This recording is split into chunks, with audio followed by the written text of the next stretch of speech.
Hello everyone, welcome back to my YouTube channel. This is Sidra Ansari and welcome to this amazing platform Sidra GS Classes.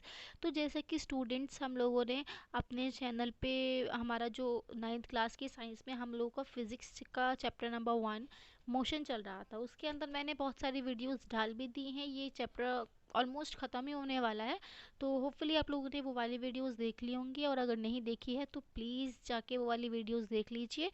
और please मुझे comment box में comment करके बताइए कि आप लोगों को उन वाली वीडियोस में क्या कमी लगी है और क्या समझ नहीं आया है। ओके, मैं अपनी पूरी कोशिश करूँगी कि आप लोगों को सब कुछ समझ में आए।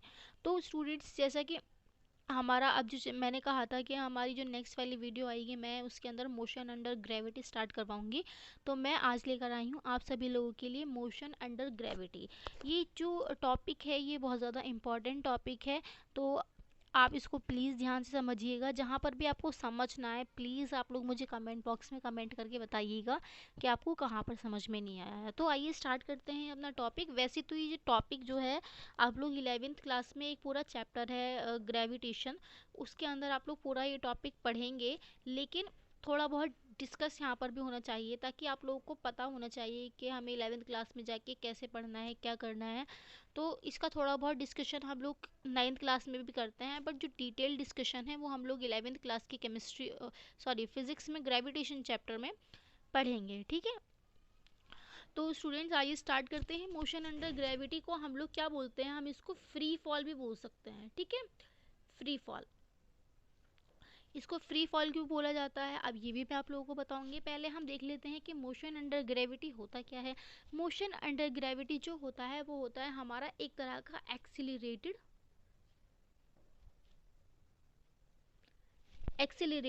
मोशन। ठीक है, एक तरह का ये एक्सिलरेटेड मोशन ही होता है। अब आप लोग मुझसे पूछोंगे कि यहाँ पर एक्सिलरेशन कौन लगा रहा है।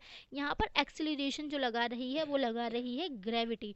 ओके, ग्रेविटी किस तरह से एक्सिलरेशन लगा रही है मैं आप लोगों को बताती हूँ। सबसे पहली चीज़ यहाँ पर हमारी आती है, यहाँ की दो तरह की मोशन हो गई। मोशन अंडर ग्रेविटी में हम दो तरह का मोशन पढ़ते हैं, that is downward and upward. Okay, एक हो जाएगा हमारा डाउनवर्ड, एक हो जाएगा हमारा अपवर्ड। अब बात करते हैं हम डाउनवर्ड। डाउनवर्ड का मतलब ये होता है किसी भी चीज़ को हमने क्या किया है, ऊपर की साइड से या तो ड्रॉप किया है, या इसको हम रिलीज भी बोल सकते हैं, हमने रिलीज किया है। और इसमें क्या करते हैं अपवर्ड में हम नीचे की साइड से ऊपर की तरफ कोई भी चीज़ थ्रो करते हैं, यानी नीचे की साइड से ऊपर की साइड कोई भी चीज़ फेंकते हैं। ठीक है, अब जैसा कि सपोज कीजिए कि ये कोई बिल्डिंग है। ठीक है, अब इस बिल्डिंग के ऊपर कोई भी सपोज कीजिए कोई भी चीज़ रखी थी यहाँ पर, जब हम इसको यहाँ से यहाँ पर नीचे की साइड ड्रॉप करते हैं तो इसको बोलते हैं हम, इसका डाउनवर्ड मोशन हो रहा है। ठीक है, और यहाँ पे जितनी भी हाइट होती है बिल्डिंग की वो हम ले लेते हैं। अब इसके अंदर भी हम दो तीन चीज़ें पढ़ेंगे, U T S A and V. ठीक है, U T S A and V. अब देखिए, U T S A V का मतलब यहाँ पर क्या है, इसका मतलब ये है यू जो है हमारी इनिशियल वेलोसिटी है, टी हमारा टाइम है कि कितने टाइम में ये वाला ये जो चीज़ है यहाँ से नीचे की साइड आई है, और एस हमारा डिस्प्लेसमेंट है, और ए एक्सेलरेशन, और वी हमारी फाइनल वेलोसिटी है। ठीक है, अब जो हमारी यू है, यू यहाँ पर क्या होगी, यू यहाँ पर ज़ीरो होगी। ज़ीरो क्यों होगी, क्योंकि यहाँ पर जब ये यहाँ से गिरा नीचे की साइड तो इसकी वेलोसिटी कुछ भी नहीं थी, ज़ीरो थी। क्योंकि कोई भी चीज़ जब स्टार्ट करती है कहीं से भी तो स्टार्टिंग में उसकी वेलोसिटी ज़ीरो रहती है। ठीक है, क्योंकि यहाँ पर कोई भी मतलब फोर्स नहीं लगा रहे हैं, डायरेक्टली ये चीज़ नीचे की साइड गिर रही है, तो यहाँ पर यू क्या हो जाएगा, ज़ीरो हो जाएगा। अब बात करते हैं हम अपने टी की। टी तो वो डिपेंड करता है कि वो ऊपर कितनी ऊंची बिल्डिंग है, कितना टाइम लग रहा है, वो डिपेंड करता है, वो हम लोग नहीं बता सकते, वो हम लोगों को निकालना पड़ेगा जब हम क्वेश्चंस करेंगे इसके। ओके, अब बात करते हैं हम अपने एस यानी डिस्प्लेसमेंट की। अब जो डिस्प्लेसमेंट होता है वो हमारा होता है हमारी हाइट के इक्वल, यानी जितनी हमारी हाइट होगी बिल्डिंग के या किसी भी चीज़ के, उतना हमारा क्या हो जाएगा, डिस्प्लेसमेंट हो जाएगा। लेकिन डिस्प्लेसमेंट जो होगा यहाँ पर हमारा नेगेटिव में होगा। अब नेगेटिव में क्यों होगा, क्योंकि ऊपर की साइड से नीचे की साइड कोई भी चीज़ आ रही है, अपने एक चीज़ तो पढ़ी ही होगी, ये वाला साइन कन्वेंशन। ये यहाँ पर पॉजिटिव लेते हैं, यहाँ पर भी पॉजिटिव, यहाँ पर नेगेटिव एंड यहाँ पर नेगेटिव। अब यहाँ से यहाँ कोई चीज़ नीचे आ रही है तो यानी नेगेटिव की साइड आ रही है, तो डिस्प्लेसमेंट हमारा क्या होगा, नेगेटिव हो जाएगा। उसी तरह से एक्सीलरेशन भी हमारा नीचे की साइड को लगता है, तो ये क्या हो जाएगा हमारा माइनस। एक्सीलरेशन की बेसिकली वैल्यू जो होती है -10 मीटर पर सेकंड स्क्वायर होती है, 9.8 होती है, लेकिन 10 हम इसको कैलकुलेशन इजी करने के लिए ले लेते हैं, वैसे 9.8 होती है, ठीक है। अब देखिए, अब बात कर लेते हैं हम अपनी फाइनल वेलोसिटी की। फाइनल वेलोसिटी यहाँ पर 0 थी, लेकिन जब ये नीचे आया तो नीचे आते आते आते इसकी वेलोसिटी बढ़ जाएगी, ठीक है। जब इसकी वेलोसिटी बढ़ जाएगी तो ये नेगेटिव में क्या आ जाएगी, मैक्सिमम। नेगेटिव इसलिए क्योंकि क्योंकि नीचे की साइड को आ रही है। मैक्सिमम इसलिए क्योंकि स्टार्टिंग में 0 थी, धीरे धीरे धीरे धीरे करके इसकी वेलोसिटी बढ़ गई, ठीक है। अब यहाँ पर ये नेगेटिव साइन क्या शो कर रहा है, नेगेटिव साइन ये शो कर रहा है कि जो हमारा डिस्प्लेसमेंट होता है वो एक वेक्टर क्वांटिटी होती है, ठीक है। क्योंकि वेक्टर क्वांटिटी में हमारी दो चीज़ इंपॉर्टेंट होती है, दैट इज़ कि वो उसकी पहली बात तो उसका मैग्नीट्यूड एंड सेकंड थिंग उसकी डायरेक्शन, ठीक है। यानी ये जो नेगेटिव है साइन यहाँ पर इसकी डायरेक्शन को शो कर रहा है कि हमारा डिस्प्लेसमेंट कहाँ की साइड को लग रहा है, नीचे की साइड को लग रहा है, ओके। तो इसलिए हमने इसको नेगेटिव लिया है। उसी तरह से वेलोसिटी भी यहाँ पर यही शो कर रही है, ओके। अब बात कर लेते हैं हम अपने अपवर्ड मोशन की, कि अपवर्ड मोशन क्या होता है। अपवर्ड मोशन में ऐसा होता है कि सपोज कीजिए कि कोई आपके पास चीज़ है, ये है आपके पास कोई भी बॉल वगैरह कुछ भी, आपने क्या किया, इसको ऊपर की साइड को फेंका। जब ये ऊपर की साइड को आपने फेंका तो ये ऐसे जाएगी, लेकिन यहाँ पर कुछ टाइम के लिए रुकेगी, और कुछ टाइम के लिए रुकेगी तो वहाँ पर इसकी फाइनल वेलोसिटी जो हो जाएगी वो 0 हो जाएगी। कभी भी आप कहीं पर भी ये कंसेप्ट पढ़ते हैं तो इसकी यहाँ पर नीचे की साइड से ऊपर की साइड कोई भी चीज़ फेंकते हैं तो एक टाइम के लिए क्या होता है, वो वहाँ पर रुकती है, तो वहाँ पर उसकी वेलोसिटी क्या हो जाती है, 0 हो जाती है। फिर ये यहाँ से ऐसे ऐसे करके आ जाएगी, वेलोसिटी वापस से बढ़ जाती है, ठीक है। अब देखिए यहाँ पर भी हम क्या करेंगे, U T S A and V, ठीक है। अब इधर देखिए, अब जो हमारा U होगा, U मैंने नीचे की साइड से ऊपर की साइड फेंका है। अब एक बात मुझे बताइए, क्या इसकी भी इनिशियल वेलोसिटी 0 होगी, नहीं 0 नहीं होगी। क्यों, क्योंकि अगर मैं सपोज कीजिए कि ये पेन है, पेन में नीचे की साइड से ऊपर की साइड फेंकूंगी तो क्या होगा, क्या ये 0 वेलोसिटी से ऊपर की साइड फेंका जा सकता है, बिल्कुल भी नहीं। क्योंकि अगर 0 वेलोसिटी से जाएगा तो सपोज कीजिए कि ये पेन है, इसकी 0 वेलोसिटी है। अब क्या ये कहीं जा रहा है, जब तक इसकी वेलोसिटी नहीं बढ़ेगी तब तक ये ऊपर की साइड जाएगा ही नहीं। तो यानी वेलोसिटी क्या होती है, वेलोसिटी इसकी मैक्सिमम होती है, यानी इनिशियल वेलोसिटी मैक्सिमम होती है, क्योंकि ऊपर की साइड को जा रही है, यानी पॉजिटिव इनिशियल वेलोसिटी आ जाएगी। टाइम तो डिपेंड करता ही है। बात करते हैं यहाँ पर डिस्प्लेसमेंट की, डिस्प्लेसमेंट भी क्या हो जाएगा, हाइट के बराबर हो जाएगा, लेकिन वो किस में होगा, पॉजिटिव डिस्प्लेसमेंट, ओके, क्योंकि यहाँ से ऊपर की साइड को लग रहा है। अब बात कर लेते हैं हम अपने एक्सीलरेशन की। एक्सीलरेशन ऑलवेज क्या होता है हमारा, माइनस में आता है 10 metre per second square, -10 metre per second square, okay.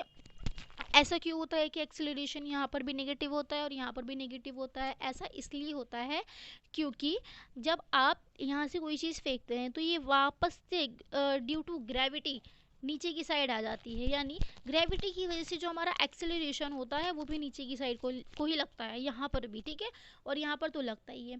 तो इसलिए यहाँ पर एक्सेलरेशन हमारा क्या हो जाता है, -10 metre per second square, okay. अब बात कर लेते हैं हम अपने फाइनल वेलोसिटी। फाइनल वेलोसिटी तो मैंने आप लोगों को बता ही दी है, दैट इज़ 0। यहाँ पर क्या हो जाती है, 0।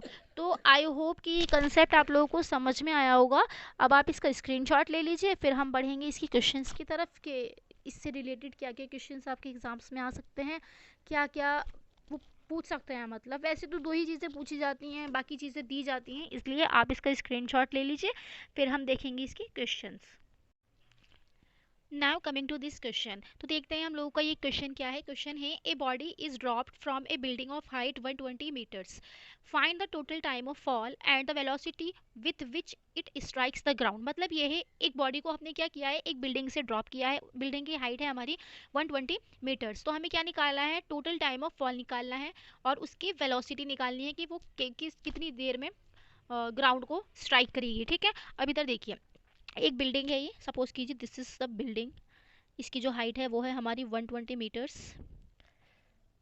बिल्डिंग की हाइट 120 मीटर्स है और इसके ऊपर से हमने क्या किया है, एक बॉडी है उसको ड्रॉप किया है नीचे की साइड। ठीक है, अब देखिए वैल्यूज निकालते हैं you T S A we.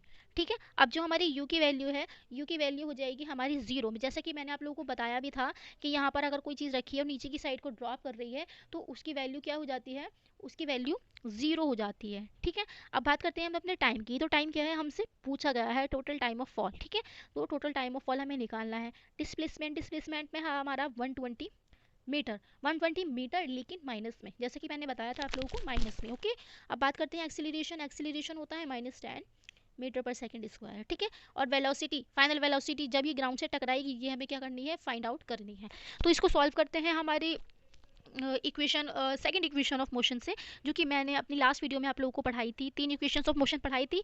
v is equals to u plus a t, पहली equation u plus a t, s is equals to U T plus half A T square and 2as is equals to v square minus u square. ये वाली तीन equations मैंने आप लोगों को अपनी last video में पढ़ा दी थी। होपफुली आप लोगों ने देख ली होगी, और अगर नहीं देखी है तो प्लीज़ जाके देखिए, वो बहुत ज़्यादा इंपॉर्टेंट है आप लोगों के लिए। ओके, अब देखिए, अब हम इस पर लगा देते हैं सेकंड इक्वेशन ऑफ मोशन। ठीक है, अब इधर देखिए s is equals to U T plus half A T square. अब जो हमारा s है, s कितना गिवन है हमें, s है हमें -120 इज इक्वल्स टू यू की वैल्यू हमारी जीरो है, तो जीरो टी की निकालनी है, तो इसलिए हमने टी के ऐसे ही रख दी है, प्लस 1/2 ए है हमारा -10 और टी की वैल्यू हमें निकालनी है। ठीक है, 2 5 से 10 होते हैं, तो -120 is equals to zero into T, ये क्या हो जाएगा, ये वैल्यू हो जाएगी मेरी जीरो, और ये 5 माइनस का 5 और ये वाला टी, टी स्क्वायर आ जाएगा, माइनस से माइनस कैंसिल हो जाएगा, ये हो जाएगा हमारा 120 इज इक्वल्स टू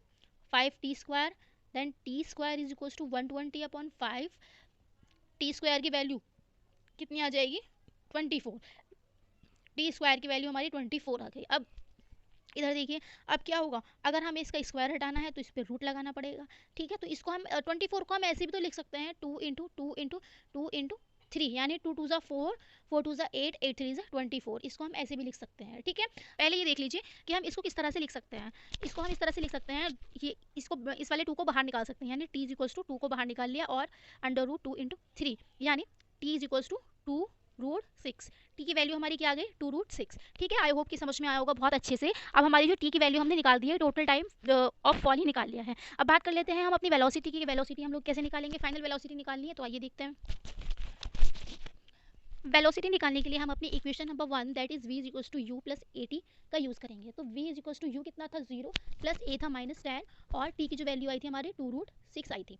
ठीक है, अब देखिए v इज इक्वल्स टू 0 का 0 हो जाएगा। अब जस्ट आप लोगों को मल्टीप्लाई करनी है 10 की 2 से, 10 2 सा 20√6, तो हमारी v की वैल्यू क्या आ गई, 20√6। अच्छा, अब ये माइनस का जो साइन है ये क्या शो कर रहा है यहाँ पर, ये माइनस का साइन यहाँ पर ये शो कर रहा है कि आपकी पहली बात तो वेलोसिटी जो है वो वेक्टर क्वांटिटी है, और जो वेलोसिटी है वो नीचे की साइड को लग रही है। ठीक है, ये आपका माइनस साइन यहाँ पर शो कर रहा है। ओके, माइनस साइन ये खुद बता रहा है कि मैं एक वेक्टर मतलब वेलोसिटी जो है वो एक वेक्टर क्वांटिटी है और वो नीचे की साइड को लग रही है। ठीक है, तो आई होप कि क्वेश्चन बहुत अच्छे से समझ में आया होगा आपको। और इससे जो नेक्स्ट हमारा क्वेश्चन है उसको मैं आप लोगों को होमवर्क में दे रही हूँ, क्योंकि अब ज़्यादा वो वाला क्वेश्चन भी करवाऊंगी तो बहुत ज़्यादा लंबी वीडियो हो जाएगी। तो वो वाला जो क्वेश्चन है मैं आप लोगों को होमवर्क में दे रही हूँ, और आप लोगों को भी उसको सॉल्व करना है, ताकि आप लोगों को क्वेश्चन सॉल्व करने में प्रॉब्लम ना आए। अब सारी क्वेश्चंस मैं ही सॉल्व करवा दूंगी तो फिर आप लोग क्या करेंगे। ओके, तो नेक्स्ट क्वेश्चन मैं आप लोगों को दे रही हूँ, तो आइए देखते हैं next question. So this question says that a stone is projected vertically upwards with a velocity of 25 meter per second. Find the total time taken by the stone to reach the launch point and also calculate the maximum height reached by it. अब हमें क्या करना है, ये वाले question में क्या किया गया है, ये वाले क्वेश्चन में मैं आप लोगों को स्टार्टिंग से थोड़ा बता देती हूँ, फिर आप लोगों को जस्ट वैल्यूज पुट करके उसको सॉल्व करना है। ओके, तो देखिए, एक स्टोन लिया है, उस स्टोन को क्या किया है हमने, नीचे की साइड से ऊपर की साइड उसको फेंका है। ठीक है, कितनी वेलोसिटी से, u is equals to 25 metre per second. ठीक है, u is equals to 25 metre per second की वेलोसिटी से हमने उसको नीचे से ऊपर फेंका है। अब हमसे क्या पूछा गया है, हमसे पूछा गया है पहली चीज़ तो हमें टाइम निकालनी है कि टाइम क्या होता है, और मैक्सिमम हाइट निकालनी है, यानी डिस्प्लेसमेंट। ओके, मैक्सिमम हाइट का मतलब क्या है, डिस्प्लेसमेंट। डिस्प्लेसमेंट हमें उसका निकालना है। तो u t s a v, initial velocity 25 हो गई, टी हमें निकालना है, डिस्प्लेसमेंट भी हमें निकालना है, ए -10 मीटर पर सेकेंड स्क्वायर।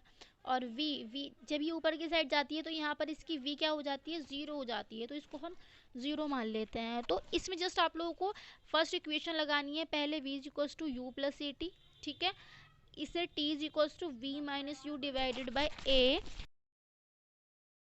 तो ये हमारी फर्स्ट इक्वेशन ऑफ मोशन जो होती है उससे हम क्या कर सकते हैं, t की वैल्यू निकाल के जस्ट इसमें आपको v की वैल्यू रखनी है, u की वैल्यू रखनी है, a की वैल्यू रखनी है और आप लोगों का t जो है वो आ जाएगा। ओके, तो आई होप कि ये जो कंसेप्ट है आप लोगों को समझ में आया होगा बहुत अच्छे से। अब इसमें नेक्स्ट वाला जो हमें डिस्प्लेसमेंट निकालने के लिए करना है, डिस्प्लेसमेंट के लिए हम s is equals to U T plus half A T square, ठीक है। इसके लिए हमें ये वाली इक्वेशंस लगानी है, ठीक है। डिस्प्लेसमेंट हमारा निकल के आ जाएगा। और प्लीज़ आप लोग मुझे इसे कमेंट बॉक्स में कमेंट करके बताइएगा कि इसका जो आंसर आया है, हमारे टी का आंसर क्या आया है और डिस्प्लेसमेंट का आंसर क्या आया है। आप लोगों को क्वेश्चन करने की भी प्रैक्टिस हो जाएगी, ठीक है। और इससे ज़्यादा से ज़्यादा आप लोग क्वेश्चन कीजिएगा, क्योंकि जितने आप लोग फिज़िक्स में क्वेश्चन करते हैं उतने फिज़िक्स आपके लिए इजी बन जाती है, और अगर नहीं करते हैं तो सबसे ज़्यादा टफ आप लोगों को फिज़िक्स ही लगती है। तो स्टूडेंट्स, आज की वीडियो में मैं इतना ही पढ़ाऊँगी, क्योंकि ये टॉपिक जो है मेरा इतना ही था। नेक्स्ट वीडियो में मैं नेक्स्ट टॉपिक के साथ अपनी वीडियो स्टार्ट करूँगी, वो है हमारे ग्राफ के बारे में, जो कि हमारी आई थिंक इस चैप्टर का सेकंड लास्ट टॉपिक होगा। जो लास्ट टॉपिक है वो है यूनिफॉर्म सर्कुलर मोशन। उसके बाद हमारा जो ये चैप्टर है एकदम कंप्लीट हो जाएगा। मैं धीरे धीरे आप लोगों को ये चैप्टर्स कंप्लीट करवा रही हूँ ताकि आप लोगों को समझ में आए। अगर मैं चाहूँ तो ये पूरी एक वीडियो में करवा सकती हूँ, बट मैं ऐसा नहीं करती हूँ, क्योंकि बच्चों को समझ में भी आना चाहिए। अगर मैं ज़्यादा जल्दी जल्दी करवा दूँगी तो फिर समझ में भी नहीं आएगा। तो स्टूडेंट्स, मिलते हैं अपनी नेक्स्ट वीडियो में। तब तक के लिए आप पढ़ते रहिए, एनसीईआरटी को रिवाइज करते रहिए और मेरे लेक्चर्स को देखते रहिए। और प्लीज़ मेरे चैनल को सब्सक्राइब कीजिए, लाइक कीजिए, कमेंट कीजिए एंड शेयर कीजिए। Thanks for watching.